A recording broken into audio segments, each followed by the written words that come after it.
Infinite Crisis is kind of my dream project in that it is a world where you can take all the DC heroes you knew and loved, and you can see their twisted reflections, their dark mirrors, their idealized versions, all of them on the same page. It is the most broad, open-ended set of universes in any comic universe, especially since the introduction of the multiverse and the Elseworlds. There really are very few things that we can imagine and think of that can't be contained inside the DC universe. Geoff Johns, he's a visionary, and he's also a person who legitimately understands, like, hey, these are our characters.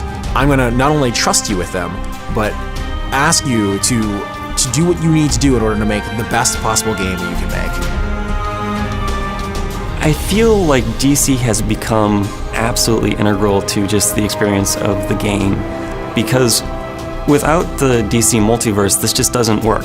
With what we're trying to do, pushing the characters and telling the same character story in multiple different ways, it's all tied in really well with the existing DC setting. One of the biggest things that we bring to the table is the recognition that comes with seeing a character that you knew when you were a child. When you take these characters that are larger than life and you put them in a game, seeing Batman, seeing Wonder Woman, these characters are people that resonate with you in a way that really a lot of other characters from most other mobile games cannot. When we try to interpret a well-known character for the game, we try to find those elements that are iconic. So when you take someone like Green Lantern and his constructs, he can imagine and create anything.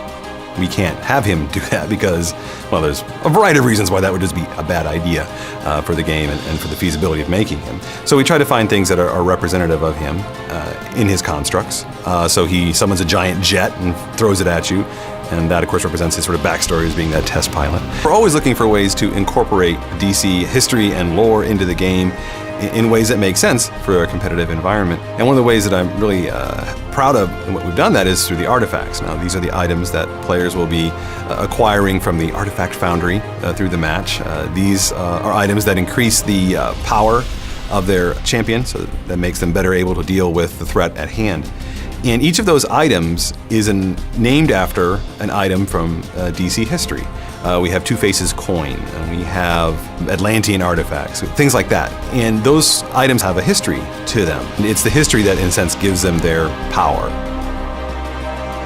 The multiverse is our license to do almost anything we want, and I'm really excited by it. Being able to make a alternate universe version of Superman, specifically one that DC hasn't even explicitly made yet, is very exciting.